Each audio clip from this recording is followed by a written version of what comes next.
The search for life on other planets, in neighboring galaxies, or within our own has been one of the important goals of modern astronomers. The quest to answer the question, "Are we alone in the universe?" has reached a new level now, as telescopes with powerful cameras are directly exploring unfamiliar worlds in space. Humanity has come a long way from relying solely on home telescopes and radio transmitters sending out search signals. Why is NASA ignoring a topic that has accompanied humanity for thousands of years and hiding everything related to extraterrestrial civilizations? In 2008, Edgar Mitchell, a renowned astronaut and the sixth person to walk on the moon during the Apollo 14 mission in 1971, gave an interview to Kerrang! Radio station. He publicly expressed his belief in the existence of extraterrestrial life and claimed that, in his opinion, aliens had already visited Earth and made contact with humans. He also asserted that governments of many countries were concealing this information from the public. It is interesting to note that in 1994, Edgar Mitchell was present in Russia at an event dedicated to parapsychological research. After his presentation, journalists had the opportunity to ask him a few questions. One of the questions posed to the astronaut was whether he had seen aliens on the moon. Smiling, Mitchell responded that he would have been delighted to meet extraterrestrials himself, but he did not encounter them on the moon.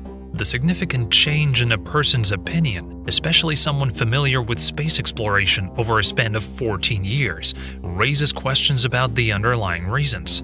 Is it possible that NASA restricts certain statements from mission participants? Did Sir Mitchell discover something new that altered his perspective on the matter? Or perhaps, one might consider the possibility that he grew older and became engrossed in fantasies.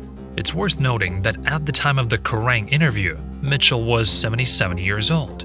There is an opinion that under the pretext of national security, the agency conceals real discoveries regarding extraterrestrial civilizations and visit of aliens to Earth, and this viewpoint is gaining more followers. Unfortunately, American leaders are adept at the art of deception with their words. Recall how politicians sincerely and with open smiles convincingly talk about the simplicity of solving many global problems. In a similar manner, Mitchell responded to all questions about UFOs and aliens, claiming to have no information on these topics. However, there comes a time in people's lives when they no longer fear for their careers or even their lives: old age. That is why many individuals begin to express their own opinions, particularly in their elderly years. According to Mitchell's words, extraterrestrial beings do not differ significantly from the depictions of science fiction movies and illustrations accompanying UFO-related articles. They have large heads with enormous eyes and frail small bodies. Technologically, they're far more advanced compared to humans to the extent that, as Mitchell warned, quote, "If they're hostile, we wouldn't stand a chance against them." The former astronaut also mentioned the incident in Roswell in 1947, where, according to his words, an extraterrestrial spacecraft crashed. The Roswell incident became one of the key events for UFO enthusiasts. In early July, a farmer discovered debris from a flying apparatus on his property in New Mexico. He reported his finding to the police, and soon after, U.S. Air Force soldiers arrived at the crash site. They collected and removed all the debris, as is customary in events related to national security. Meanwhile, the city newspapers were already filled with headlines about the crash of a flying saucer. Subsequently, the media announced that all the debris was part of a weather balloon.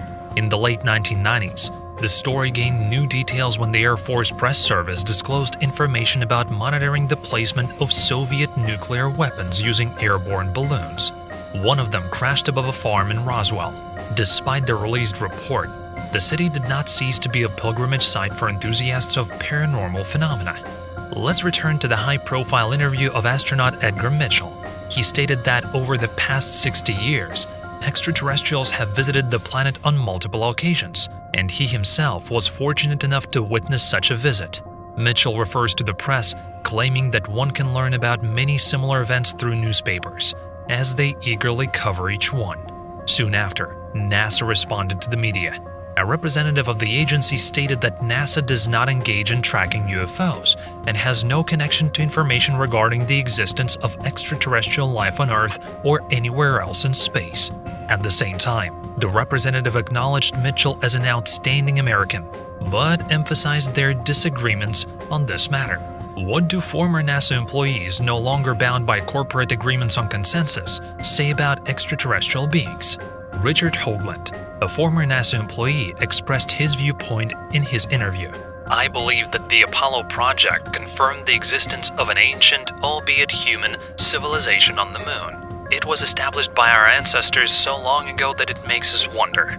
However, we have only been able to disclose a small portion of the information obtained by NASA regarding the past habitation of the entire solar system by humans."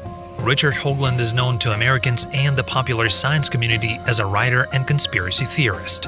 He has released several books that expose space projects and discuss the possible existence of ancient civilizations on the Moon and Mars, and delve into conspiracy theories in modern society. In the past, Richard Hoagland served as a scientific advisor for CBS News during the coverage of the Apollo manned lunar program. He also held a leadership position at the Hayden Planetarium and worked as a consultant for the National Aeronautics and Space Administration. In the fall of 2007, Richard Hoagland was supported by Ken Johnston, a former head of the photo laboratory. They held a joint press conference where they presented a collection of photographs that supposedly confirmed the existence of a civilization on the moon that had left behind archaeological evidence. Journalists were shown images of objects on the lunar surface that appeared to have artificial origins. According to Johnston, NASA employees would remove any details from mission photographs that could raise suspicions about their natural origins before publication. He claimed to have witnessed NASA personnel being instructed to airbrush the lunar sky on negatives in the late 1960s. When he asked why, he was told to avoid confusing the astronauts because the sky on the moon should be black. Richard Hoagland, while studying photographic materials during his time at NASA and later in Johnston's archives, identified a series of unnaturally geometric objects, cubic, pyramidal, spherical, and conical, with significant height and glass-like structures. In photograph AS-10-32-48-22, taken by the Apollo 10 mission's camera, Hoagland discovered an extraordinarily precise rectangular convex three-dimensional pattern. The rows of lines resembled streets, and all the details suggested that the image depicted an ancient city, heavily damaged by long-term meteorite bombardment. Hoagland referred to it as the Los Angeles on the moon. Currently, no hypothesis can explain the formation of this object through natural means, leading to speculation that it could be an artificially constructed city. Mars is a planet about which books have been written for 2 centuries. On the photographs of the surface of the red planet, lines also have been discovered that draw attention with their geometrical nature. Parallel and perpendicular intersections, triangles, and circles resembled aerial views of ancient city ruins in Earth's deserts.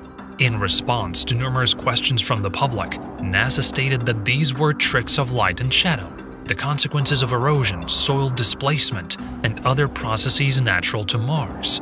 However, all these theories provide little explanation for the phenomenon of the face, a figure with sculptural features visible in many space photographs.